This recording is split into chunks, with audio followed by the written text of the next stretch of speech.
மன்னராக கவிதரன், இளவரசியாக தாமரக்ஷனா, அமைச்சராக சஞ்சய்ராம், இளைஞனாக கதிரவன், இளைஞனின் மகள் மலராக மித்ராஸ்ரீ, முதியவராக மணிகண்டன், வாயிற்காவலர்களாக ஆதிபாண்டியன் மற்றும் கணேஷ்குமார், முரசறைவு மற்றும் கதை சொல்பவராக ஹரிசங்கர், கைதியாக தர்ஷன்.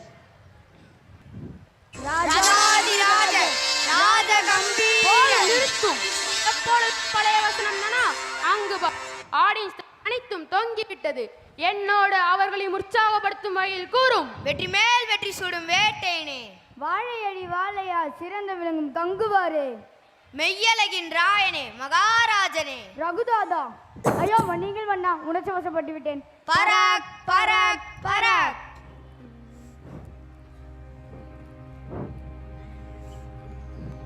பெரும் போர் தொடுப்பதா அல்லது வரும் போர் தடுப்பதா? எதை குறித்து சிந்தித்துக் கொண்டிருக்கிறீர்கள் மன்னா? இரண்டும் இல்லை. சில நாட்களாக எனக்கு சந்தேகம் எழுகிறது. எனக்கு தெரியும் மன்னா, இவ்வளவு குறைந்த ஊதியத்தில் இவனால் எப்படி குடும்பம் நடத்த முடியும்? இவன் ஊதியத்தை உயர்த்தலாமா அல்லது உயர் பதவி எதுவும் கொடுக்கலாமா என்பதுதானே அது. எதுவாயினும் பரவாயில்லை மன்னா, எனக்கு மகிழ்ச்சி தான். அதல்ல அமைச்சரே, உம்மை அரண்மனையை விட்டு அனுப்பலாமா அல்லது நாட்டை விட்டு அனுப்பலாமா என்பதுதான் என் சந்தேகம். ஐயோ மன்னா, உங்களால் தான் நான் 16 பெற்றும் பெரும் வாழ்கிறேன். என்னை மயங்கள் மன்னா. என் சந்தேகம் என்னவென்றால், இந்நாட்டில் என்னை விட யாரேனும் மகிழ்ச்சியாக இருப்பார்களா என்பதுதான் என் சந்தேகம். சந்தேகமே இல்லை மன்னா, உங்களை விட யாரால் மகிழ்ச்சியாக இருக்க முடியும்? உங்களிடம் மட்டுமே சொன்னதை அடுத்த நொடியை நிறைவேற்றும் பணியாளர்களும் உள்ளனர். பணப்பலமும் படைப்பலமும் உள்ளது. இவை ஏதும் இல்லாதவர்கள் எப்படி உங்களை விட மகிழ்ச்சியாக இருக்க முடியும்? என் மனம் ஏனோ உன் சொற்களை ஏற்க மறுக்கிறது. அவனுக்கு 1000 பிரச்சனை. இப்படி பிரச்சனையே இல்லாதவனுக்கு அதுவே ஒரு பெரும் பிரச்சனை. சமாளிப்போம். பிரச்சனைன்னு வந்துட்டா அதை தீர்த்து விட வேண்டும் மன்னா. இல்லாவிட்டால் சந்தேகம் நம் சந்தோஷத்தை அழித்து விடும். நான் ஒரு யோசனை கூறுகிறேன் மன்னா. கூறும்.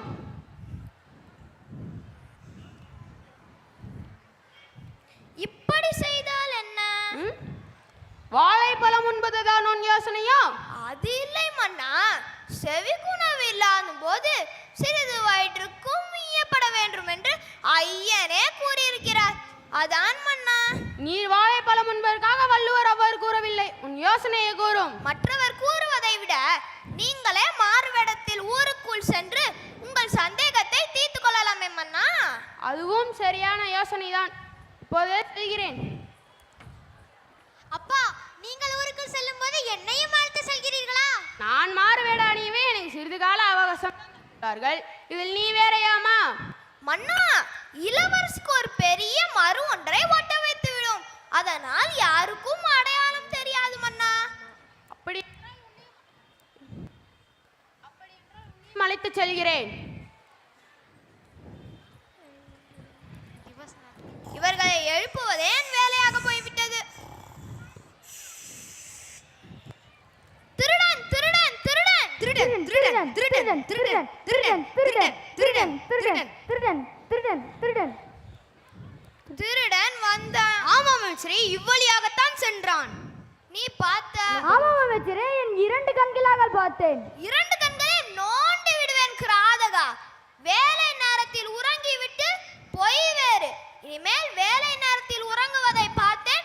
நிரந்தரமாக உறங்குவீர்கள், ஜாக்கிரதை. மன்னிங்கள் அமைச்சரே.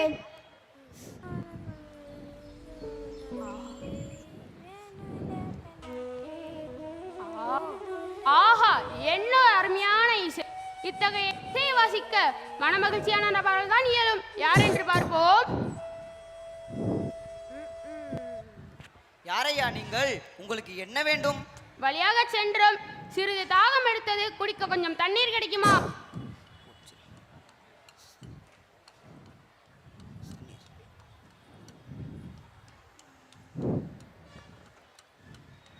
மிக்க நன்றி. உன்னிடம் கேட்கலாமா? அதற்கு முன் நான் உங்களிடம் ஒன்று கேட்கலாமா? கேளு. எல்லோரும் துண்டை தோளில் தானே போடுவார்கள், நீங்கள் ஏன் கையில் தொங்க விட்டுள்ளீர்கள்? அது ஒன்றும் பழக்க தோஷம். அது இருக்கட்டும், உன்னை பார்த்தால் உள்ளது போல் இருக்கிறது. எப்படி மிக மகிழ்ச்சியாக புல்லாங்குழல் வாசிக்க முடிகிறது? அது ஒன்றும் இல்லை ஐயா, நான் தினமும் மண்பாண்டம் செய்து விற்பனை செய்கிறேன். அதில் வரும் பணத்தை கொண்டுதான் எனக்கு தேவையான உணவு மற்றும் மற்ற பொருட்களை வாங்கிக் கொள்கிறேன். பிறகு என் மகளுடன் மாலை நேரத்தில் சிறிது விளையாடிவிட்டு மகிழ்ச்சியாக புல்லாங்குழல் வாசித்துவிட்டு உறங்கி விடுவேன், அவ்வளவுதான். இது என்ன விளையாட்டு பொருளா? இதை நான் பார்த்ததே இல்லையே. இதை கொண்டு எப்படி விளையாடுவாய்? இது விளையாடும் பொருள் அல்ல. இதை கொண்டுதான் மண்பாண்டங்கள் சமன் செய்வர். மண்பாண்டங்களா? அப்படி என்றால் என்ன? இதுதான் மண் பாத்திரம். இதை கொண்டு என்ன செய்வார்கள்? இதில் சமையல் செய்வார்கள், நீரூற்றி வைப்பார்கள், இப்படி பலவற்றுக்கு மண்பாண்டங்கள் உள்ளது. இது நீரூற்றி வைத்தால் எப்பொழுதும் குளிர்ச்சியாக இருக்கும். இது சமையல் செய்தால் விரைவில் கெட்டு போகாமல் நீண்ட நேரம் நீடிக்கும். அதை உண்பதால் உடலுக்கு மிகவும் நல்லது. இங்குள்ள மண்பாண்டங்கள் எல்லாமே நான் என் தந்தையுடன் சேர்ந்து செய்தேன். அப்படியா? எனக்கும் கற்றுத் தருகிறாயா? நேரமாகிவிட்டது, வருகிறோம். அடுத்த முறை இவ்வழியில் வந்தாய் என் வீட்டுக்கு வா, நான் உனக்கு கற்றுத் தருகிறேன். சரி மலர், நான் வருகிறேன். அமைச்சரே, என்னை விட யாரும் இவ்வூரில் மகிழ்ச்சியாக இருக்க மாட்டார் என்று, ஆனால் என்னை விட ஊரில் ஒருவர் மகிழ்ச்சியாக இருக்கிறார். இவ்வளவுக்கும் மண்பாண்டம் செய்து வியாபாரம் செய்யும் ஏழை அவன். மீண்டும் வேதாளம் முருங்கை மரத்தில் ஏறியது போல் மன்னனும் செயல்பட ஆரம்பித்து விட்டார். பேசாமல் இவ்வூரில் பலர் உம்மை விட மகிழ்ச்சியாக இருப்பார்கள் என்றே கூறியிருக்கலாம். அதற்கும் ஏதாவது கூறுவார். சமாளிப்போம். நான் மிகவும் வெறுத்து கூறுகிறேன் மன்னா. ஏதாவது கூறினார் என் காதில் தவறாக விழுகிறது. மணிங்கள் மன்னா, நான் ஒரு கருத்து கூறுகிறேன் என்று சொல்ல வந்தேன். மண்பாண்டங்கள் விற்றாதானே அவன் மகிழ்ச்சியாக இருக்கிறான். இனிமேல் இந்த ஊரில் யாரும் மண்பாண்டங்கள் விற்க கூடாது என்று சட்டம் இயற்றி விடுங்கள். பின்னர் அவன் எப்படி மகிழ்ச்சியாக இருப்பான் என்று பார்ப்போம். எப்படி என் யோசனை? அதுவும் சரியா, அப்படியே செய்துவிடு. அப்படியே ஆகட்டும் மன்னா. இதனால் யாவருக்கும் தெரிவிப்பது என்னவென்றால், இனி ஊருக்குள் யாரும் மண்பாண்டங்கள் செய்யவோ விற்கவோ கூடாது. இது மன்னரின் உத்தரவு. மீறினால் தண்டிக்கப்படுவீர். ஐயா, இந்த மரங்களை நான் வெட்டி தருகிறேன். அதற்கு பதில் உங்களால் முடிந்த பணத்தை எனக்கு தாருங்களேன். ஓட்ட கப்பலுக்கு 9 மாலுமியா? இதை வச்சு தான் என் பொழப்பே ஓடுது. அப்படி இல்லைங்க ஐயா, நீங்கள் 5 மரம் வெட்டும் இடத்தில் நான் 15 மரங்களை வெட்டி விடுவேன். அதனால் உங்களுக்கும் லாபம் தானே, யோசித்து பாருங்கள். வாயில பிள்ளை பொழைக்குன்னு சும்மாவா சொன்னாங்க? தா, இந்த மரத்தை வெட்டு பார்க்கலாம். இளைஞனது வேலையில் திருப்தி கொள்கிறார்.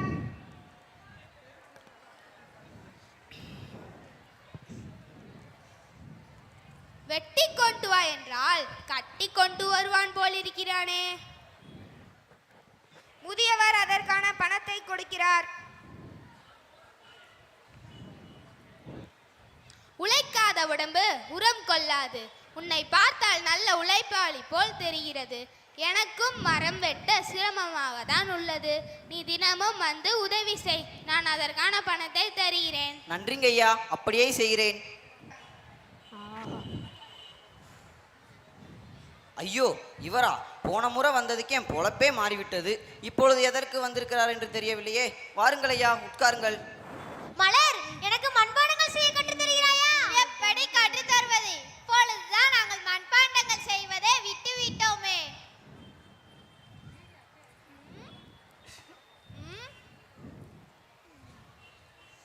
இது என் வண்டி. நான் இப்படிதான் விளையாடுவேன். தா, இதை வைத்துக்கொள். நான் வேறொன்றை செய்து கொள்கிறேன். உனக்கு பிடித்திருக்கதா? மிகவும் அருமையாக உள்ளது. இவற்றையெல்லாம் நான் பார்த்ததே இல்லை. எனக்கு மிகவும் களைப்பாக இருக்கிறது. குடிக்க தண்ணீர் கிடைக்குமா?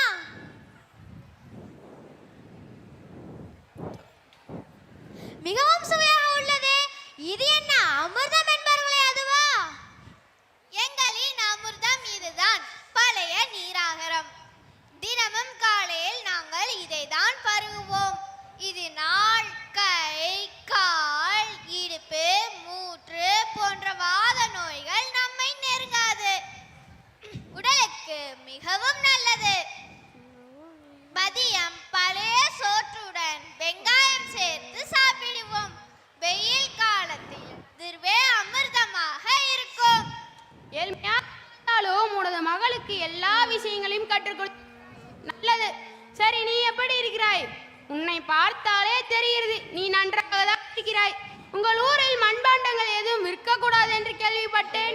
அப்படி இருந்தும் எப்படி மிகவும் மகிழ்ச்சியாக புல்லாங்குழல் இசைக்க முடிகிறது?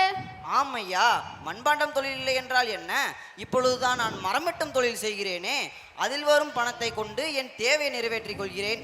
அதனால் எப்பொழுதும் போல் மகிழ்ச்சியாக புல்லாங்குழல் வாசித்து என் மாலை பொழுதை கழிக்கிறேன். ஆனால் உங்கள் முகத்தை பார்த்தால்தான் இல்லை இல்லை, வெறும் கவலை தான் தெரிகிறது. வருகிறோம். ஏன் உடைகளை மாற்றவில்லை அரசே? வாரும். டே அமைச்சா, இன்னும் 2 வேடம் பாக்கி உள்ளது. இருக்கிற 10 நிமிடத்தில் எத்தனை முறையடா உடைகளை மாற்ற? மன்னா, நம் ராஜ ரகசியத்தை அனைவருக்கும் கேட்கும்படி கூறிவிட்டீர்கள். யாரு இவர்களை பற்றியா கூறுகிறாய்? இவர்கள் நாட்டிய நிகழ்ச்சிக்காக காத்து கொண்டுள்ளார்கள். நம்மளை எங்கு கவனிக்க போகிறார்கள்? அதை விடும். உன் ஆலோசனை வீணோசனையே ஆகிவிட்டது. முடியல. ஆமாம், சரியாக கூறினாய். நாம் திட்டம் சரியாக முடியவில்லை. இப்பொழுதும் அவன் மகிழ்ச்சியாக புல்லாங்குழல் ரசித்துக் கொண்டுதான் இருக்கிறான். அது எப்படி மன்னா? பணமின்றி ஒருவன் மகிழ்ச்சியாக இருக்க முடியும்? இப்பொழுது அவன் விறகு வெட்டும் தொழில் செய்து மகிழ்ச்சியாக. மன்னரை சமாளிப்பதை விட பேசாமல் அந்த இளைஞன் புல்லாங்குழலை எடுத்து வந்து விட்டால் இந்த பிரச்சனையே தீர்ந்துவிடும். நான் ஒரு யோசனை கூறுகிறேன் மன்னா. தினமும் பணம் கிடைப்பதால் தான் அவன் மகிழ்ச்சியாக இருக்கிறான். பேசாமல் அவனை நம் அரசவை வாயில் காப்பலனாக வேலையில் அமர்த்தி விடுவோம். 1 மாதம் முடிந்தால் தான் அவனுக்கு பணம் கிடைக்கும். அதுவரை அவன் எப்படி மகிழ்ச்சியாக இருப்பான் என்று பார்ப்போம். எப்படி என் யோசனை? செய்ய போவதோ மகிழ்ச்சியை கெடுக்கும் சூழ்ச்சி. அதில் சாதனை செய்வது போல் தோரணை வேறு. அது சரியான யோசனைதான். இப்பொழுதே அவனை வாயிற்காப்பலன் வேலையில் அமர்த்தி விடு. அப்படியே ஆகட்டும் அண்ணா. புதிதாக வேலைக்கு சேர்ந்துள்ளாயோ? ஆமாம். ஏன், நீ பார்த்த வேலை என்ன விட்டது? ஒரு மனிதன் என் வீட்டிற்கு 2 முறை வந்தான். மறுநாளே இங்கு வந்து விட்டேன். ஒன்றும் புரியவில்லையே. புரிய வைக்கும் நிலையில் நானும் இல்லை. சரி, வேலை நேரம் முடிந்துவிட்டு மற்றவற்றை நாளை பார்த்துக் கொள்வோம். நமக்கும் நாளை பொழுதுபோக்கு ஏதாவது வேண்டுமல்லவா? வாருங்கள் செல்வோம். இனி வரும் நாட்களில் உணவுக்கு என்ன செய்வது? ஒரு நல்ல யோசனை. இந்த வாளை வைத்து நாம் என்ன செய்ய போகிறோம்? அதற்கு பதில் இதை விற்று அதில் வரும் பணத்தை கொண்டு சில நாட்கள் ஓட்டுவோம். ஆனால் இதில் ஒரு சிக்கல் உள்ளதே. மன்னர் பார்க்காவிட்டாலும் கூடையே இருக்கும் இருவரும் நம்மை நோண்டுவதே வேலையாக வைத்துள்ளனர். வாழ்வதும் கடினமல்ல, வாழ்க்கையும் கடினமல்ல. நம்மை சுற்றி உள்ளவர்களை சமாளிப்பதுதான் மிக மிக கடினம். அப்படித்தானே? இவர்களை எப்படி சமாளிப்பது? ஒரு நல்ல யோசனை. இந்த வாளிற்கு பதில் மரத்தில் வாள் ஒன்று செய்து வைத்துக் கொள்வோம். யாருக்கும் தெரியாது. நம்ம என்ன போருக்கா செல்ல போகிறோம்? நல்ல யோசனை.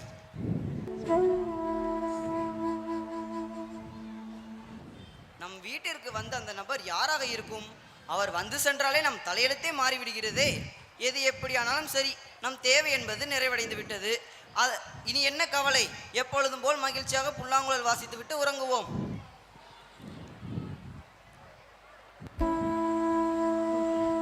மீண்டும் அதே இனிமையான இசை. என்ன முயற்சி செய்தாலும் குறைக்க முடியவில்லையே. மீண்டும் உள்ளே அந்த அமைச்சர். வாருங்கள் மன்னா, இப்பொழுது சந்தோஷம் தானே? பார்த்தாலே தெரிகிறது. உங்கள் முகத்தில் சந்தோஷம் கொப்பளிக்கிறது. ஓ, அப்படியா? என் முகத்தில் கொப்பளித்ததை நீ பார்த்தாய் அல்லவா? இன்று உன் முதுகு கொப்பளிப்பதை இவர்கள் அனைவரும் பார்ப்பார்கள். யார் அங்கே? என்னை கொப்பரையை சூடேற்றுங்கள். மன்னா, என்னை ஒன்றும் செய்து விடாதீர்கள். தெரியாமல் கூறிவிட்டேன். ஆமா, உன்னை தண்டிப்பதால் மட்டும் என் கவலை நீங்கிவிடப் போவதில்லை. நீ செல், நான் பார்த்துக் கொள்கிறேன். இம்முறை நன்றாக யோசிப்போம் மன்னா. கண்டிப்பாக நல்ல விலை கிடைக்கும் மன்னா. இது உங்கள் மேல் சத்தியம். இல்ல இல்ல, என் மேல் சத்தியம். எனக்கு ஒரு நல்ல யோசனை தோன்றுகிறது மன்னா. முதலில் உன் யோசனையை கூறு. அது நல்ல யோசனையா இல்லையா என்பதை நான் முடிவு செய்து கொள்கிறேன். ஒருவர் சந்தோஷமாகவோ வருத்தமாகவோ இருப்பதற்கு நம் மனமும் மிக முக்கிய காரணம்.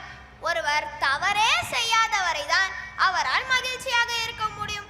ஆனால் ஏதாவது மனம் விரும்பாத செயலை செய்தால் கண்டிப்பாக சந்தோஷமாக இருக்க முடியாது மன்னா. அது என்னவோ உண்மைதான். அவன் எப்படி அத்தகைய செயலை செய்வான்? அவன் அவ்வாறெல்லாம் செய்ய மாட்டான். ஆனால் நான் எதுக்கு இருக்கிறேன்? அப்படி ஒரு சூழ்நிலையை உருவாக்குவோம். இம்முறை மரண தண்டனை கைதி ஒருவன் இருக்கிறான் அல்லவா, அவன் மரண தண்டனையை நிறைவேற்றும் பொறுப்பை அந்த இளைஞனுக்கே கொடுத்து விடுவோம். என்னதான் மரண தண்டனை கைதி என்றாலும் அவனை கொன்றுவிட்டோம் என்று கண்டிப்பாக வருத்தப்படுவான் மன்னா. சரி, கடைசியாக முயற்சித்து பார்ப்போம். சொல்லியபடியே செய்யும். அப்படியே ஆகட்டும் மன்னா. இம்முறை மரண தண்டனையை நீதான் நிறைவேற்ற வேண்டும் என்பது மன்னரின் உத்தரவு. மரண தண்டனை கைதியை அழைத்து வருவார்கள். தயாராக இரு. என்னை விட்டுவிடுங்கள், தண்டிக்காதீங்கள். என்னால் இப்படி ஒரு செயலை கண்டிப்பாக செய்யவே முடியாது அமைச்சரே. இது மன்னரின் உத்தரவு. மீறினால் உனக்கும் இதே தண்டனை தான். நினைவிற்கொள். இறைவா, இது என்ன சோதனை! என்னை இந்த நிலைமைக்கு உள்ளாக்கி விட்டாயே. கடவுளே, இவன் உண்மையிலே குற்றம் செய்தவனா இல்லையா என்பது எனக்கு தெரியாது. இவன் உண்மையிலே குற்றம் செய்தவனாக இருந்தால் என் வாள் இவன் தலையை வெட்டட்டும், இல்லை என்றால் என் வாள் மரவாளாக மாறட்டும். எதுவாயினும் உன் விருப்பப்படியே நடக்கட்டும். இந்த செய்தி மன்னரின் காதிற்கு எட்டுகிறது. எனவே அதை காண மன்னரும் ஆவலுடன் வருகிறார். மன்னரை கண்ட இளைஞனும் அதிர்ச்சி அடைகிறான். இது எப்படி சாத்தியம்? என்ன நடந்தது? அவனை அழைத்துச் செல்லுங்கள். நீ யோசிப்பது சரிதான். உன் வீட்டிற்கு இருமுறை வந்ததும் நான் தான். எல்லா வேலையையும் விட்டு இப்படி நிற்பதற்கு காரணமும் நான் தான். உன் மகிழ்ச்சி எல்லா சூழ்நிலையும் உன்னால் மட்டும் எப்படி மகிழ்ச்சியாக இருக்க முடிகிறது? அதை அறிந்து கொள்ளவே இவ்வாறு செய்தேன். என்னை மன்னித்து விடு. உன் மகிழ்ச்சியின் ரகசியத்தை கூறினார். நாங்களும் உன்னை போல் மகிழ்ச்சியாக. மன்னா, நான் சந்தோஷமாக இருப்பதற்கு காரணம் என் தேவை என்பது மிக மிக குறுகியது. உண்ண உணவு, இருக்க வீடு, என் தேவையை நிறைவேற்றிக் கொள்ளும் அளவு சிறிதளவு பணம், அவ்வளவுதான். நாம் மற்றவர்களைப் போல வாழ நினைத்தாலே நம் சந்தோஷம் போய்விடும் மன்னா. மற்றவர்களைப் போல வீடு வாங்க வேண்டும் என நினைப்போம், பின்பு ஒருவரை பார்த்து ஒவ்வொன்றாக வாங்க வேண்டும் என நினைப்போம். நம் சந்தோஷம் பொருட்கள் இல்லை மன்னா, நம்மிடம்தான் உள்ளது. அதை புரிந்து கொண்டாலே போதும் மன்னா, இன்பமாக வாழலாம். மிக சரியாக புரிந்து கொண்டேன். என்னை போல் இவர்களும் உண்மையை புரிந்து கொள்வார்கள் என்று நினைக்கிறேன். அது இருக்கட்டும், இந்த வாள் எப்படி மரவாளாக மாறியது? அது ஒன்றுமில்லை மன்னா, நீங்கள் அளித்த வாளை நான் விற்றுவிட்டேன். அதை மறைப்பதற்காகத்தான் இப்படி ஒன்றை செய்தேன். இதற்கு கண்டிப்பாக தண்டனை உண்டு மன்னா. அரசவையின் இப்பொழுதே மீண்டும் கேட்க விரும்புகிறேன். ஏனென்றால்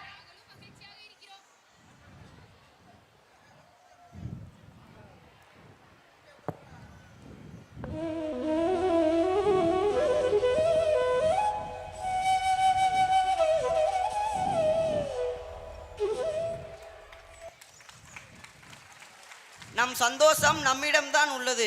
அதை அறிந்து கொண்டாலே போதும், இன்பமாக வாழலாம். நன்றி, வணக்கம்.